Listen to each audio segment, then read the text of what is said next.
mission fulfills President Kennedy's goal of reaching the moon before the Soviet Union. A CNN top moment in space.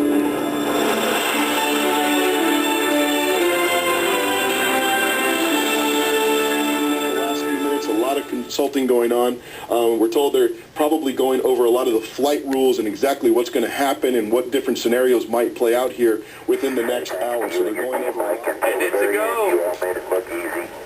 The shuttle's always going to be a reflection of what a great nation can do when it dares to be bold and commits to follow through. We're not ending the journey today, Mike. We're completing a chapter of a journey that will never end.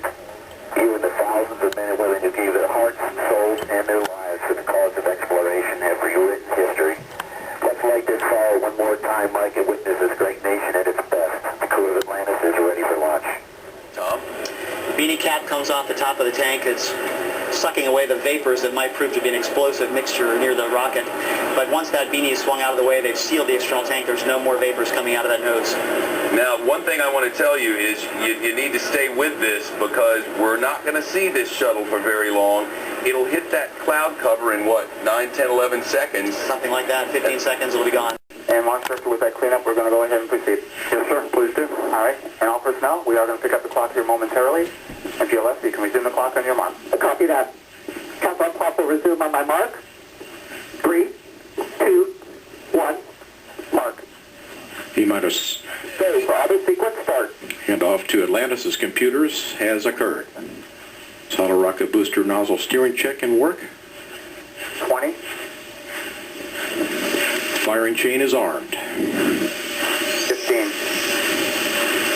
Go for main engine start. T-minus 10, 9, 8, 7, 6, 5. All three engines up and burning. 2, 1, 0, and liftoff. The final liftoff of Atlantis on the shoulders of the space shuttle. America will continue the dream. Roger roll, Atlantis. Houston now controlling the flight of Atlantis. The space shuttle spreads its wings one final time for the start of a sentimental journey into history. 24 seconds into the flight, roll program complete. Atlantis now heads down, wings level on the proper alignment for its 8.5-minute ride to orbit. 4.5 million pounds of hardware and humans taking aim on the International Space Station. 40 seconds into the flight, the three liquid fuel main engines throttling back to 72% of rated performance in the bucket, reducing stress on the shuttle as it goes transonic for the final time. Engines now revving up, standing by for the throttle up call.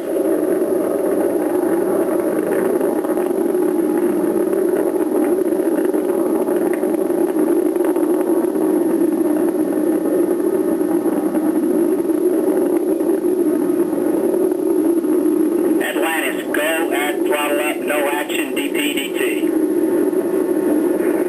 Go with throttle up, no action on DPDT. That call from Capcom Barry Wilmore, a transducer, instrumentation only, no action required.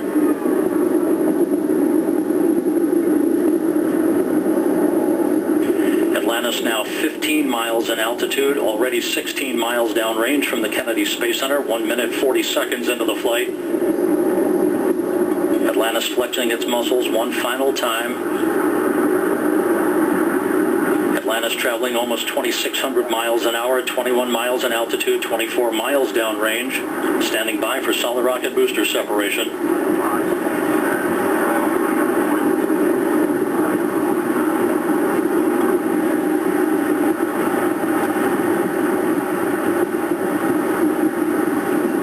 Booster officer confirms staging a good solid rocket booster separation.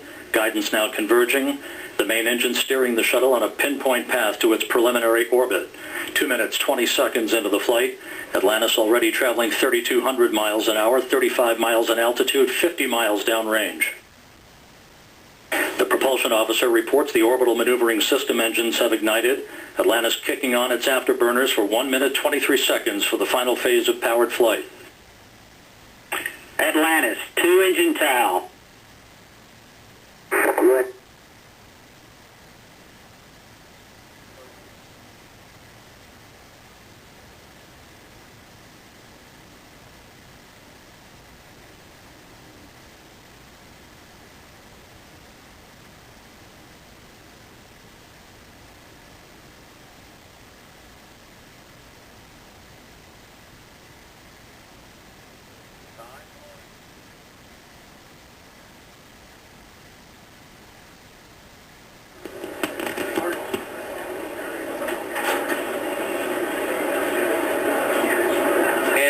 absolutely perfect launch from the Kennedy Space Center in Florida. The weather could not hold it back. The sun has peeked out from behind the clouds, and Atlantis has made its way. And you can see the picture, the live picture of the curvature of the Earth, and Atlantis is already so far away from Kennedy Space Center. Tom Jones, former astronaut, is with us live here. What a sight. You look out the back windows of the shuttle on launch pad and watch that flame and smoke and steam burst out from under you. You realize what power is contained in that ship. And I think that rush of exhilaration is going to be felt by this crew. It might be a few years before we feel another one. But that next generation of explorers is going to follow on the shuttle's legacy, and I'm looking forward to that. That from just 10 minutes ago. And Atlantis is just reaching orbit. Let's listen to NASA TV now. That'll be followed a few seconds later by the separation of the external fuel tank.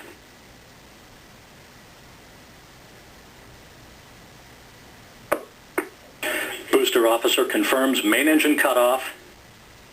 For the last time, the Space Shuttle's main engines have fallen silent as the shuttle slips into the final chapter of a storied 30-year adventure.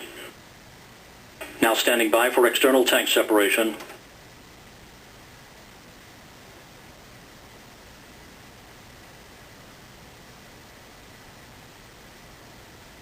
Atlantis off the tank. Commander Chris Ferguson will be maneuvering Atlantis now into an orientation to enable Sandy Magnus to capture digital still imagery of the external fuel tank as it drifts away. OMS 1 is not required. Your preliminary OMS 2 TIG, 37 minutes. 37 minutes, no OMS 1 required, thanks.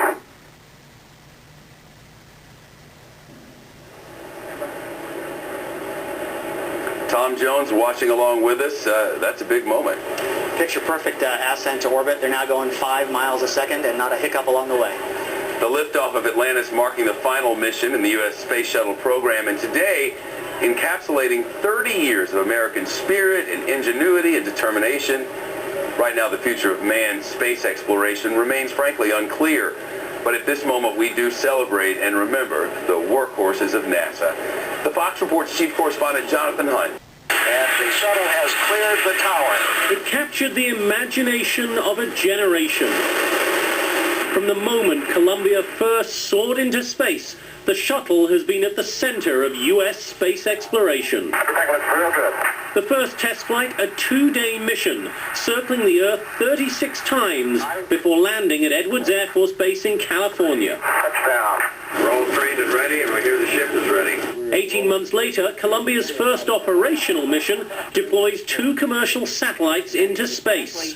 In 1983, a second shuttle joins NASA's fleet. Liftoff of the orbiter Challenger and the 6th flight of the Space Shuttle. Challenger's maiden voyage marking the first spacewalk of the shuttle program. Got a good shot of Mother Earth behind us. Challenger later carries the first woman into orbit Status check. and the first African American. Ignition. In the mid-80s, the shuttle program continues to grow. The first flight of the orbiter Discovery. With the addition of the shuttle's Discovery and the Galileo probe heading for Jupiter.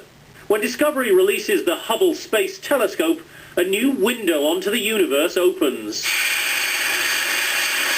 New orbiter Endeavour is landing at Kennedy Space Center. In 1991, a final shuttle arrives. School children name Endeavour as part of a national competition.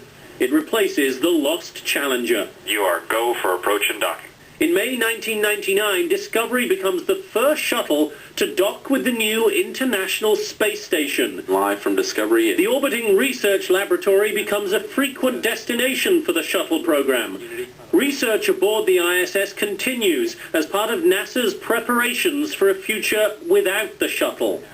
A major milestone is reached in 2000 with the 100th flight of the shuttle era. But only 3 years later, tragedy strikes again. Columbia disintegrates over Texas upon re-entry, killing all 7 crew members. Once again, 2.5 years pass before a shuttle returns to space. Again, Discovery is called. During the return to flight, the crew guides Discovery through a backflip maneuver, allowing Mission Control to check the orbiter's thermal protection system, the system that failed on Columbia and cause the shuttle to disintegrate on re-entry. Earlier this year, NASA retires Discovery. The end of a historic journey. And to the ship that has led the way time and time again, we say farewell, Discovery. After a total of 365 days in space, Discovery touches down for the final time on March 9th. Then in May, Endeavour headed home, and now we wait for one final shuttle landing. That will truly mark the end of a glorious era and hopefully the beginning of a new one as we all wait to see, Shep, what is next for America in space. Shep? Jonathan Hunt live in New York City for us. Jonathan, thanks very much. So Shuttle Atlantis now rocketing toward the International Space Station. One final flight into orbit as our nation's shuttle program gets set to give a final nod. But a new space race has already begun, with private companies leading the charge. Liftoff. Liftoff of the Falcon 9. That's a look at what they're working on with the help of some former astronauts. We'll speak live here at KSC with one of them as our special coverage continues on Fox News.